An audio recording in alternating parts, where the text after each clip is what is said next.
Sejauh ini sudah ada 12 astronot yang pergi ke bulan, namun soal pendaratannya masih dipertanyakan. Beberapa teori konspirasi menyebut belum pernah ada yang mendarat di sana. Semua misi Apollo dan NASA dikatakan bohong belaka. Dilansir dari Daily News, salah satu pemicu teori konspirasi ini adalah sebuah buku aneh karya Bill Kaysing yang terbit di tahun 1976 berjudul We Never Went to the Moon. Teori-teori tersebut adalah: pertama, tentang bendera US yang dikibarkan terhembus angin. Itu tidak mungkin terjadi, karena di sana tidak ada atmosfer. Ini dibantah sains sebab bendera itu tidak berkibar, hanya bergerak ketika kedua astronot mengambilnya dan menancapkan ke permukaan bulan. Di bumi, atmosfer langsung memperlambat osilasi itu. Namun di bulan, yang tidak ada atmosfer, osilasi akan terus berlangsung. Selain itu, ada penopang dipasang secara menyilang di bendera untuk memberi kesan angin bertiup.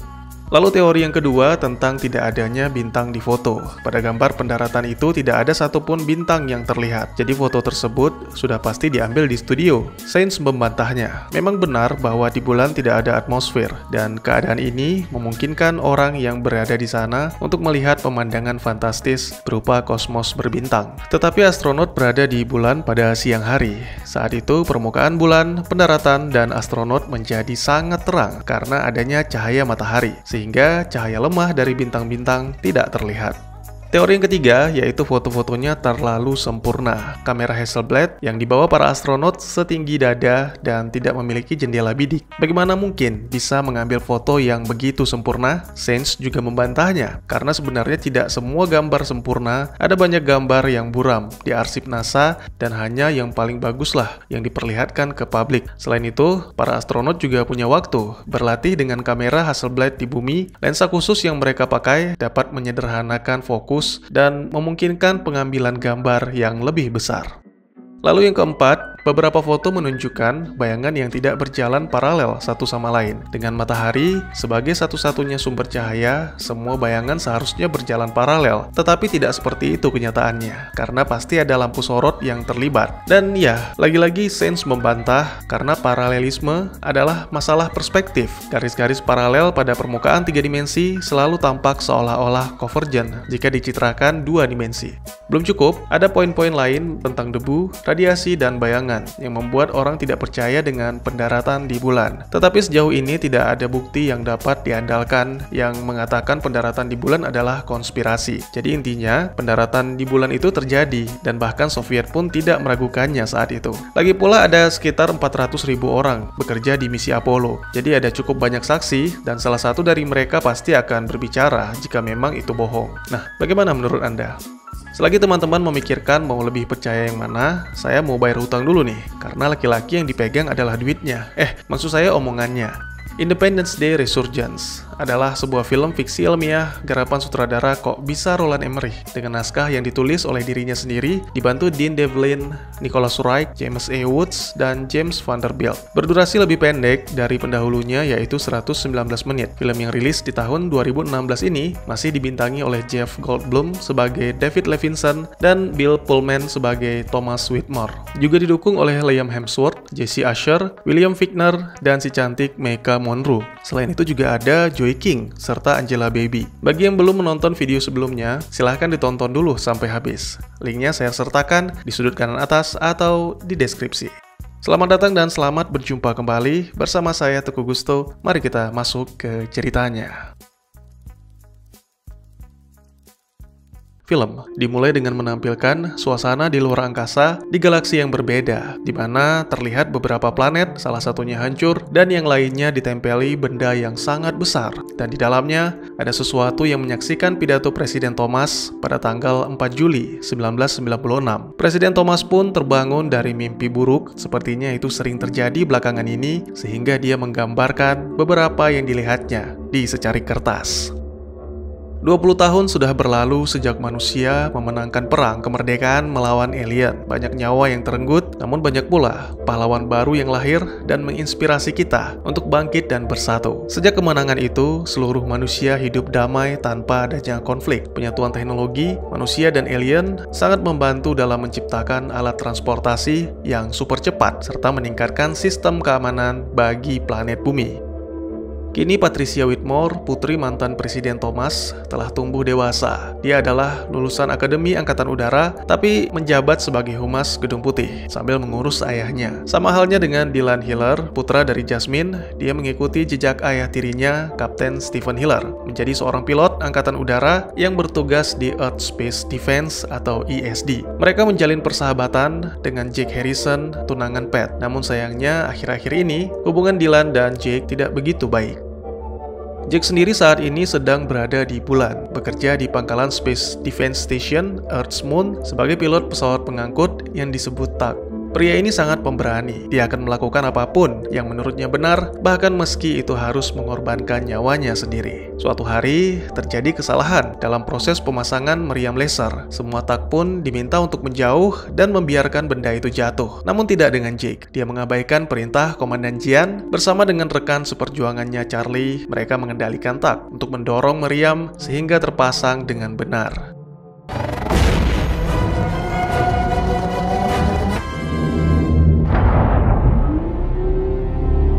Sebuah tindakan kepahlawanan karena telah menyelamatkan pangkalan dari kehancuran. Namun, karena melanggar perintah, Jake dan Charlie diskors sampai pemberitahuan lebih lanjut. Kini Area 51 bukan pangkalan rahasia lagi, melainkan telah berubah menjadi Space Defense Headquarters atau markas pertahanan luar angkasa, dipimpin oleh General Joshua T. Adams. Tempat itu sekaligus menjadi penjara bagi para alien yang berhasil ditangkap selama 20 tahun terakhir. Suatu keanehan terjadi satu hari menjelang hari kemerdekaan. Para alien yang ditahan berperilaku agresif sejak beberapa jam yang lalu. Tidak satu pun dari mereka yang mengetahui penyebabnya. Oleh karena itu, sang jenderal meminta Letnan Ritter untuk menghubungi Direktur ESD, yaitu David Levinson.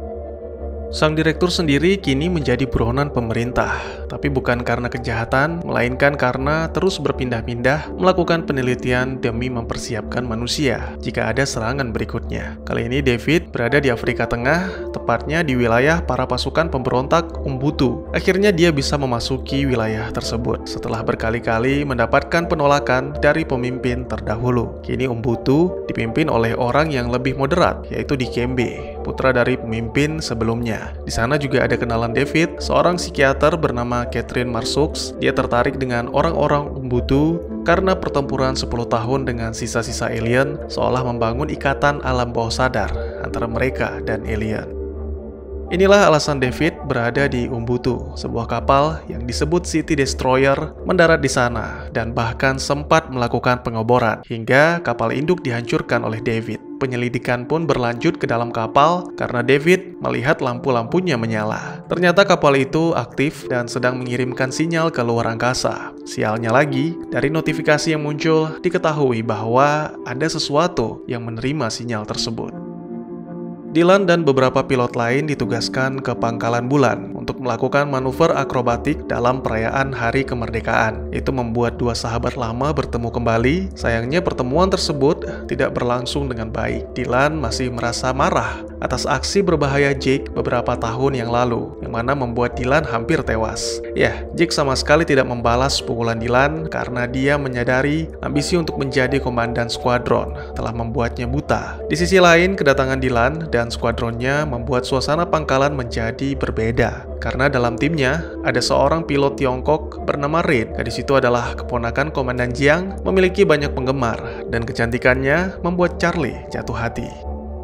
Kembali ke Area 51, tiba-tiba saja Dr. Brekis Okun terbangun dari tidurnya, yang mana itu selama 7.300 hari. Bersamaan dengan itu, Letnan Ritter mendapatkan sebuah gambar dari teleskop Hubble yang menunjukkan perubahan pada Saturnus, seolah-olah ada yang menarik cincinnya. Tidak hanya itu, pangkalan-pangkalan dan bahkan bulan di Saturnus semuanya telah lenyap. David yang juga menerima kabar tersebut langsung berusaha melaporkannya kepada Presiden. Lalu Catherine menunjukkan sebuah simbol berbentuk lingkaran dengan garis di tengah-tengahnya yang banyak ditemukan di Ubuntu. Ternyata simbol tersebut juga pernah ditemukan setelah kecelakaan Roswell. Petani yang melakukan kontak dengan alien menggambarkan simbol yang sama. Dikembe mengetahuinya. Pria itu mengaku setelah mendapatkan penglihatan yang sangat jelas, dia menggambar simbol tersebut. Alien sedang memburu kita. Oleh karena itu kita juga harus belajar cara untuk memburu mereka.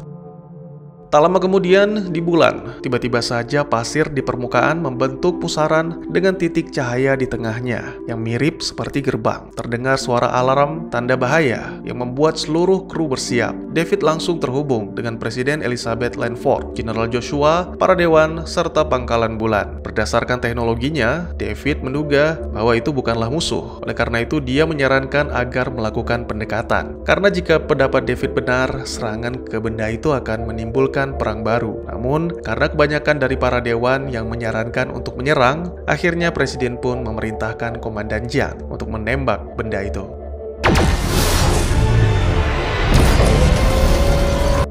Tembakan meriam tepat mengenai sasaran. Meski tidak benar-benar menghancurkannya, tapi menurut laporan Jiang, tidak ada tanda-tanda kehidupan yang terdeteksi. David sangat menyesali keputusan ibu presiden dan para dewan. Berusaha memperbaiki keadaan, David pun meminta agar dikirimkan ke bulan. Kali ini Elizabeth mengizinkan David, namun setelah merayakan kemerdekaan di Amerika. Itu benar-benar membuat David kesal, apalagi sikap Menteri Pertahanan yang seolah-olah mempermainkannya. Untungnya, Jake mendukung keputusan David. Bersama Charlie, pria itu mencuri pesawat TAK, kemudian menjemput David di Ubuntu. Berita tentang keberhasilan pangkalan bulan menghancurkan objek asing juga diumumkan ke publik oleh Elizabeth dan disiarkan oleh media televisi. Sama halnya dengan David, Thomas juga berpikir bahwa mereka telah melakukan kesalahan karena benda itu bukanlah musuh. Menurut Thomas, para alien akan kembali dan mungkin kali ini kita tidak bisa menghentikannya.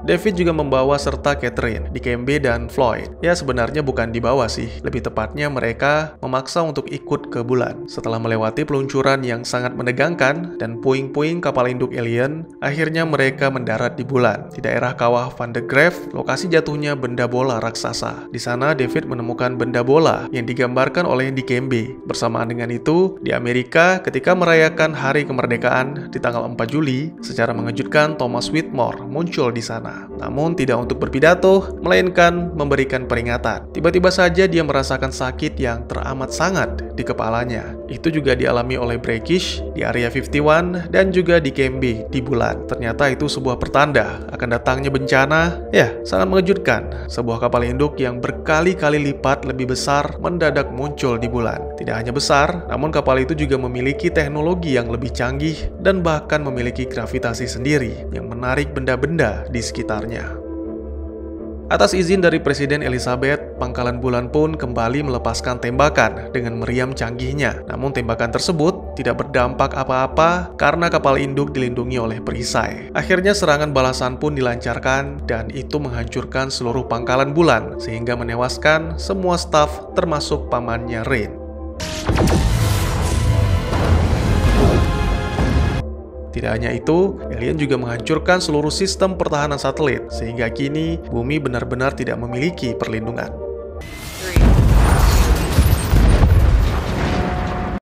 Kapal itu sama sekali tidak mengurangi kecepatannya. Dia langsung memasuki atmosfer, mendatangkan bencana yang sangat mengerikan dengan gravitasinya. Yang naik pasti akan turun. Ucapan David benar, ketika kapal alien hendak mendarat, dia menonaktifkan gravitasi sehingga membuat benda-benda berjatuhan.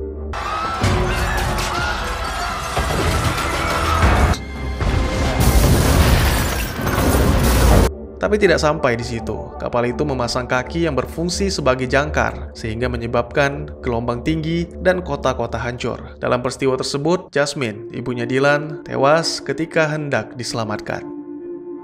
Thomas menolak berlindung di nuklir bunker Cheyenne Mountain bersama Elizabeth dan timnya. Pria tua itu lebih memilih untuk berjuang, membantu mengumpulkan informasi di Area 51 bersama putrinya. Di sana dia bertemu dengan Dr. Brackish dan menurut sang dokter, para tahanan itu tidak mengamuk, tapi bersorak gembira merayakan sesuatu. Thomas pun langsung membuktikan hal itu dengan menjadi media komunikasi alien. Wanita itu telah datang, wanita yang merupakan segalanya bagi kami. Itulah yang dikatakan alien. Catherine menunjukkan simbol lingkaran untuk mendapatkan informasi, namun sang alien malah mengamuk hingga akhirnya Dikembe menunjukkan bagaimana cara Ubuntu menghabisi alien.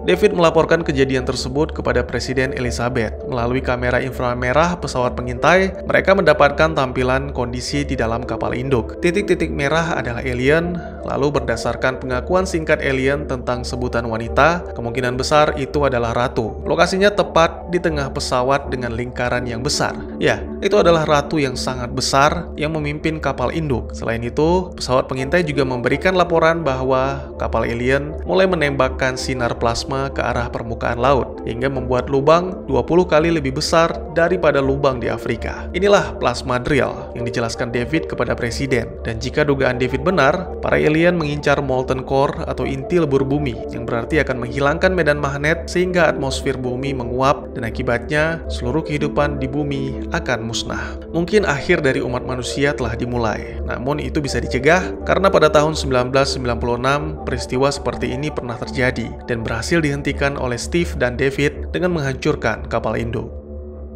Sementara itu di tempat lain, Jake menemui Dylan mengucapkan rasa bela-sungkawanya atas kematian Jasmine. Mungkin perkataan Jake tak berarti apa-apa terhadap Dylan, namun Jake juga pernah mengalami hal yang serupa 20 tahun yang lalu. Jake yakin bahwa orang tuanya selalu berharap agar dia tidak menyerah, dan pastinya Jasmine juga mengharapkan hal yang sama terhadap Dylan, karena Dylan adalah kapten yang akan memimpin penyerangan. Atas izin presiden, para angkatan udara ISD pun meluncurkan ratusan pesawat, ditambah puluhan pesawat bomber Cold Fusion. Di Lautan Atlantik, pemerintah juga meminta bantuan dari kelompok pemburu harta untuk memantau pengeboran yang dilakukan oleh kapal induk. Sebagai imbalan, mereka akan mendapatkan 100 juta dolar. Itu bukan jumlah yang sedikit. Mereka yang mabuk bahkan bisa kembali sadar dan fokus melakukan pekerjaannya.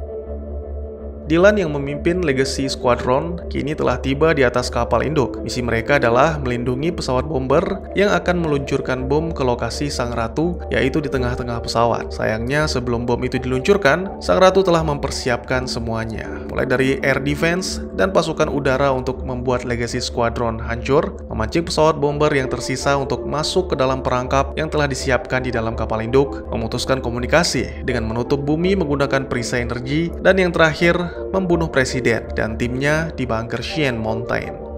There will be no peace.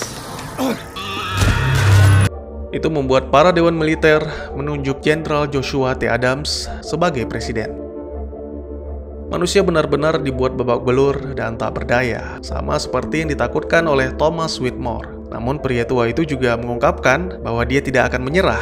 Manusia tidak boleh menyerah dalam mempertahankan apa yang telah mereka capai sejauh ini, yaitu persatuan seluruh negara di dunia. Itu tidak jauh berbeda dengan 20 tahun yang lalu. Kita tidak memiliki persiapan apapun selain tekad yang kuat untuk pantang menyerah. Sementara itu Jake terbangun dengan kondisi tergantung di parasutnya, menyadari rekan-rekannya sedang bertempur untuk bertahan hidup dan melarikan diri. Akhirnya Jake pun ikut bergabung. Di sana dia juga bertemu dengan Dylan, Rain, dan juga Charlie. Selagi rekan-rekannya mencuri pesawat fighter alien, Jake melakukan pengalihan dengan mengencingi kapal induk. Itu membuat pasukan alien berdatangan. Namun akhirnya dengan kerjasama dua pilot terbaik, yaitu Jake dan Dylan, mereka pun berhasil melarikan diri dari kapal induk. Berkat bantuan Dikembe dan Catherine yang berhasil menerjemahkan simbol-simbol alien, kini mereka mengetahui bahwa benda asing berbentuk bola itu adalah musuh besar yang paling ditakuti alien. Musuh dari musuhku adalah sekutu. Dengan moto itu, mereka pun berkumpul karena Dr. Brekis Okun berhasil mengeluarkan benda bola. Setelah disentuh oleh Floyd, akhirnya benda itu pun menyala. Dia menjelaskan bahwa tubuh biologisnya telah diganti dengan digital dan selama ribuan tahun, jenisnya telah berperang melawan alien yang disebut Harvester. Kini hanya bola itulah satu-satunya yang tersisa. Dia diburu oleh Sang Ratu karena menyimpan data-data penting tentang teknologi yang mampu memusnahkan Harvester. Tujuan bola itu datang adalah untuk menyelamatkan sebanyak mungkin spesies manusia. Namun manusia malah menembaknya dengan teknologi Harvester. Kini Sang Ratu telah mengetahui keberadaanku, maka kalian harus menghancurkanku agar Harvester tidak mendapatkan teknologinya, karena kalian tidak akan mampu membunuh Ratu Harvester. Ratu itu tak terkalahkan, dan bila memang Sang Ratu mati, maka kapalnya akan ditarik dan diambil alih oleh Ratu yang baru.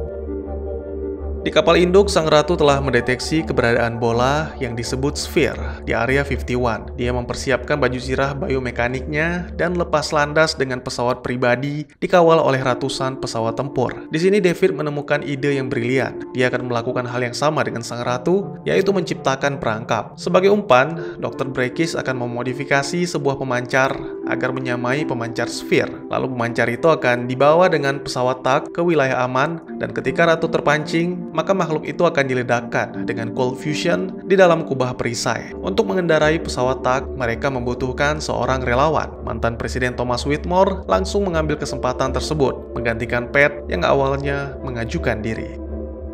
Karena komunikasi dan radar telah lumpuh, mereka pun terpaksa menggunakan teknologi lama, seperti gelombang pendek dan radar jarak dekat. Semuanya pun telah bersiap di posisi masing-masing, karena waktu mereka sudah tidak banyak lagi. Diperkirakan, 9 menit lagi Ratu dan pasukan Harvester akan tiba, sedangkan pengebor plasma akan mencapai inti bumi kurang dari 22 menit. Bersamaan dengan ditempatkannya Sphere di ruang isolasi, Thomas pun mulai mengendarai TAK menjauh dari area 51. Cara itu ternyata benar-benar berhasil.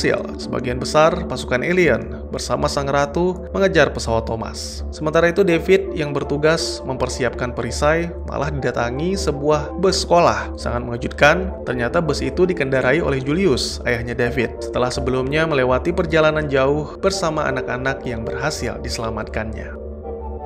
Kembali ke mantan Presiden Thomas Whitmore, tiba-tiba saja dia dihampiri oleh putri tercintanya, Patricia. Pria itu kembali merasakan alien masuk ke dalam pikirannya. Semua benar-benar berjalan sesuai dengan rencana. Kali ini aku tidak menyelamatkan dunia, tapi aku menyelamatkan Muna. Dikawal oleh Pat, Thomas pun langsung memasuki kapal Sang Ratu. Sepertinya makhluk itu cukup kesal, karena telah terpedaya oleh manusia. Setelah David mengaktifkan perisainya, Thomas langsung meledakkan bom, sehingga menghancurkan kapal Ratu Harvester.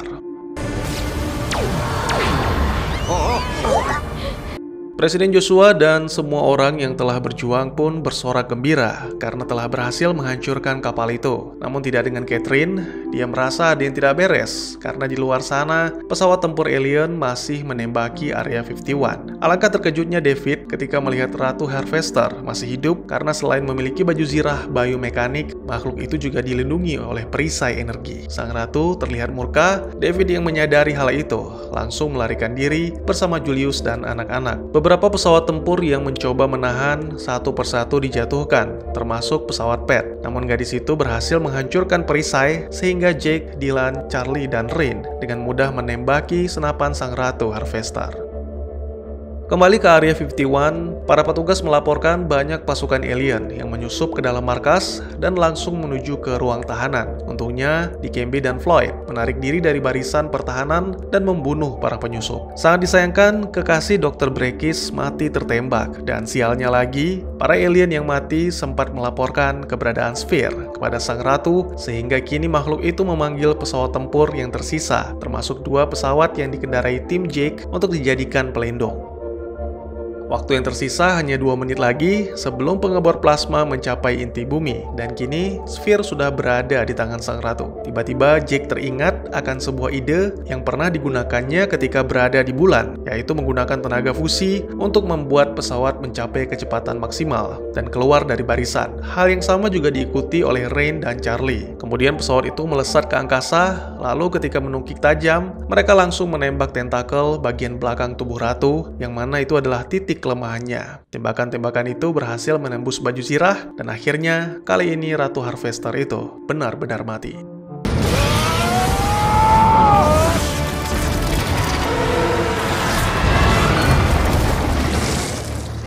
Film pun ditutup dengan menampilkan terhentinya pengeboran dan kapal induk alien pergi meninggalkan bumi. Semua kru pun berkumpul. Sphere sangat berterima kasih. Dia benar-benar kagum dengan semangat dan tekad yang dimiliki oleh manusia dan berencana menjadikan para manusia sebagai pemimpin kelompok perlawanan. Apakah manusia akan kembali memenangkan pertempuran besar yang akan terjadi? Dan tamat. Sebelum membaca komentar-komentar ketus teman-teman yang mengkritik keburukan film ini, lebih baik saya berkomentar duluan. Ya, saya setuju film ini memang tidak sewah film pertama, karena dalam 2 dekade sudah banyak film-film bencana dan invasi alien yang bermunculan. Dan ini sekaligus menjelaskan mengapa saya tidak menyukai film-film sequel yang tidak terencana, karena kebanyakan formula yang digunakannya sama. Contoh nih, seperti pengorbanan ayah, penyerangan Area 51, upaya penyelamatan yang dilakukan warga sipil, yang kali ini dilakukan oleh Julius, dan yang terakhir menggunakan pesawat alien untuk melakukan tugas pemungkas. Semua ini jelas-jelas sudah pernah digunakan sehingga membuat saya merasa dejavu. Namun film ini juga tidak sepenuhnya buruk, efek yang ditampilkan benar-benar memukau, lalu aktor-aktor tua dikombinasikan dengan para aktor muda yang menawan, saya pikir bisa menambah daya tarik tersendiri. Meski karakter Sam yang diperankan Joey King sama sekali tidak memberikan dampak apapun. Tapi mungkin ini dimaksudkan untuk menggantikan peran Pat dan Dylan yang telah tumbuh dewasa. Baik, sekian dulu main kabur-kabur aja ya. Sentil nih, sentil. Oh ya maaf, maklum orang tua. Jadi kemana Kapten Steve, Bang? Oke, dalam film ini ketika Legacy Squadron hendak menuju ke bulan, seorang wartawan sempat mengatakan Kapten Steve Hiller telah tewas dalam uji coba pesawat. Jadi ini saya lanjutkan story pasca perang 1996 ya, sekaligus untuk menjelaskan apa yang terjadi pada para tokoh utama. Jadi sebenarnya banyak yang terjadi setelah perang 1996 selain memburu alien-alien yang tersisa. Bahkan Steve sendiri sempat tinggal di Rusia bergabung dengan sebuah gerakan untuk membasmi alien. Beberapa tahun kemudian, Steve dan David sama-sama bekerja di Area 51, yang sekarang kita kenal dengan ESD. Steve menjadi pilot senior sekaligus pelatih, sedangkan David menjadi ahli teknologi alien. Presiden Gray menghabiskan masa jabatan periode 2-nya pada tahun 2001, lalu digantikan oleh Jenderal William Gray yang menjabat sebagai presiden 1 periode saja hingga tahun 2005. Nah, beberapa bulan sebelum pameran teknologi musim semi 2004, manusia telah mengadopsi teknologi alien sebagai senjata. Acara itu berjalan cukup sukses sehingga mampu menghilangkan keraguan masyarakat terhadap teknologi alien. Ini juga berlanjut ke tahun-tahun berikutnya, namun pada pemerintahan Presiden Lucas Jacob, pengembangan teknologi seperti dipaksakan karena pemerintah ingin mengejar kemajuan teknologi yang dimiliki Cina. Akhirnya pada tahun 2007, Amerika berhasil menciptakan pesawat hybrid. Itu ditentang keras oleh David karena dinilai belum siap dan berpotensi menimbulkan bahaya bagi pilot. Namun, Presiden Lucas mengabaikannya dan bahkan David dikeluarkan dari ESD oleh Menteri Pertahanan Richard Tanner. Akhirnya pada pameran teknologi tahun 2007, Steve mengajukan diri menguji coba pesawat tersebut karena tidak bisa membiarkan pilot yang tidak berpengalaman mengendalikannya. Selain itu, dia juga sudah memeriksa pesawat itu sebelumnya selama 2 hari. Sayangnya pada hari H, pesawat menjadi tidak berfungsi hingga akhirnya meledak dan membuat Steve terbunuh. Kematian Steve membuat pemerintahan Lucas Jacob mendapat kecaman dari masyarakat akibat kelalaian dan terburu-buru dalam menguji pesawat prototipe hybrid. Akhirnya dengan berat hati, Lucas pun kembali merekrut David, bahkan kali ini menjadikannya sebagai direktur ESD demi mencegah peristiwa ini terulang kembali. Namun di sisi lain juga ada kisah dari mantan Presiden Thomas Whitmore. Dia mengaku mendapat penglihatan bahwa kecelakaan yang menimpa Steve sebenarnya adalah ulah para alien yang bermaksud membalas dendam. Terus istrinya David kemana, Bang? Dan apa yang dilakukan Jasmine di rumah sakit? Oke, jadi setelah 3 tahun menjabat sebagai direktur ESD, David menghadapi sebuah tragedi yang memilukan, yaitu Connie tewas dalam kecelakaan mobil. Sejak saat itu, David menjadi seseorang yang putus asa, dan saya pikir itulah alasan David tidak berada di Amerika. Dia terus melakukan penelitian untuk melupakan kesedihannya, hingga akhirnya bertemu dengan Catherine Marsaux di pameran teknologi tahun 2012. Dari dialah David mengetahui Ubuntu. Kalian masih ingat penjelasan di video sebelumnya tentang perlawanan di Kongo? Nah, Ubuntu ini adalah pasukan pemberontak yang kala itu dipimpin oleh Upanga, ayahnya Dikembe. Nah, pasca perang 1996, kebanyakan negara-negara di benua Afrika cukup berantakan. Upanga melihat peluang ini untuk memerdekakan diri dari Kongo, lalu menolak semua bantuan dari negara-negara asing karena mungkin akan mengeksploitasi Ubuntu. Kemudian Jasmine, istrinya Steve, pasca perang, dia melanjutkan pendidikan di sekolah perawat. Kemudian setelah Steve meninggal dunia, dia menjabat sebagai administrator di sebuah rumah sakit yang dinamakan sesuai dengan nama mantan istri Presiden Thomas, yaitu Marilyn Whitmore. Sebenarnya dalam filmnya sendiri sudah dijelaskan, tapi nggak apa-apa deh. Buat yang belum paham, saya jelaskan lagi. Sphere itu sebelumnya adalah ras makhluk hidup dengan teknologi yang sangat amat maju, namun tidak pernah dijelaskan nama kaumnya apa. Setelah Harvester menghancurkan planet mereka, kaum itu membuang tubuh biologisnya dan hidup secara virtual di dalam bola yang disebut Sphere. Selama ribuan tahun mereka berperang melawan Harvester, sembari mengumpulkan kaum yang tersisa dari planet-planet yang pernah dihancurkan oleh Harvester, lalu menempatkan mereka di sebuah planet rahasia untuk membentuk aliansi melawan Harvester dan mengajarkan mereka tentang teknologi. Meski hidup secara virtual, itu tidak menghentikan Sphere melakukan penelitian dan pengembangan senjata. Bahkan, kali ini mereka sedang membangun senjata yang diklaim bisa memusnahkan Harvester selamanya. Itulah yang membuat Ratu sangat memburu Sphere. Selain memusnahkan satu-satunya Sphere itu, dia juga menginginkan senjata tersebut. Kayaknya bakalan seru nih kalau sampai perang besar aliansi melawan Harvester. Seperti yang kita ketahui, makhluk ini adalah pemimpin bagi para Harvester. Dalam sebuah scene, Ratu dijelaskan adalah segalanya bagi mereka. Ini karena mewakili seluruh keinginan dan kesadaran dari pekerja, atau di sini disebut drone. Seperti yang kita lihat, ukurannya jauh lebih besar, mungkin hampir sebesar Godzilla, dan bentuk tubuhnya juga berbeda dari Harvester biasa, serta memiliki mulut dan pita suara. Armor biomekaniknya juga lebih canggih karena dilengkapi dengan generator pelindung yang sepertinya mampu menahan nuklir sekalipun. Banyak yang berpendapat bahwa perang di tahun 1996 didalangi oleh ratu yang sama di Resurgence. Dia mengirimkan sebuah kapal induk memulai penyerangan sekaligus pengeboran di Afrika Tengah. Tapi berdasarkan penjelasan David bahwa ketika kapal induk hancur, maka pengeboran terhenti, serta penjelasan Sphere bahwa jika ratu kalah, kapalnya akan diambil alih oleh ratu yang lain. Saya pikir di dalam kapal induk tahun 1996 sebenarnya juga ada ratu yang memerintah. Ya, saya yakin ada banyak ratu yang masing-masing memimpin satu kapal induk, namun teknologinya berbeda-beda. Yang di Resurgence mungkin lebih kuat. Pada dasarnya, alien yang satu ini adalah penjelajah atau petualang dengan menggunakan kapal antariksa besar dan canggih yang mampu menampung seluruh peradaban. Mereka melakukan perjalanan ke planet-planet tertentu, memusnahkan para penghuninya, dan memanen sumber daya sampai planet itu benar-benar mati. Mereka tidak mengenal kata damai, negosiasi, atau berbagi. Yang mereka tahu hanyalah taklukkan dan hancurkan. Harvester bukanlah serangga, mereka memiliki dua kasta yaitu ratu dan drone ini dibagi lagi. Ada tentara, pekerja, dan pilot. Saya pikir para drone ini tidak benar-benar mati jika ratunya terbunuh. Mereka menghentikan misinya, lalu menunggu untuk bergabung dengan ratu yang lain.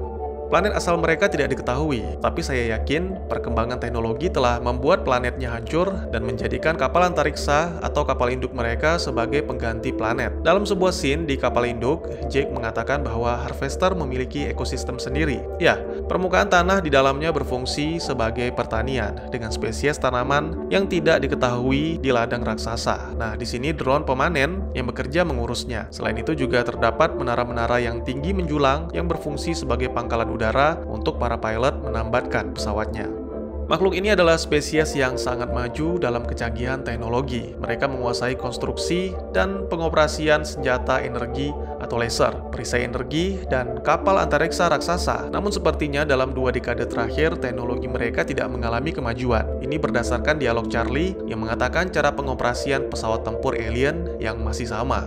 Secara fisik, para Harvester ini sebenarnya sangat lemah. Itulah alasan mengapa mereka mengenakan armor biomekanik lapis baja, yang mana juga meningkatkan kekuatan mereka sehingga mampu melakukan pertarungan fisik. Armor ini dilengkapi dengan lengan dan kaki yang besar, serta beberapa tentakel yang tidak hanya digunakan dalam pertempuran, tapi juga memungkinkan alien mengambil alih pikiran targetnya dan berbicara mewakili mereka. Kira-kira apa yang terjadi selanjutnya, Bang? Ya, di akhir film kita mengetahui manusia akan dijadikan pemimpin gerakan perlawanan atau aliansi. Beberapa dari manusia akan dibawa ke planet rahasia untuk bersama-sama mempelajari teknologi Sphere serta membangun senjata terkuat. Saya pikir ini merupakan perang besar karena akan melibatkan seluruh ratu Harvester, dan juga perang ini tidak terjadi di planet manapun, melainkan di luar angkasa karena kapal-kapal induk pasti berkumpul dan mereka membawa pasukan yang jumlahnya tidak sedikit. Ya, mudah-mudahan saja tidak ada kelanjutannya. Loh, kok gitu, Bang? Ya, emang kalian mau itu formula di atas diulang lagi?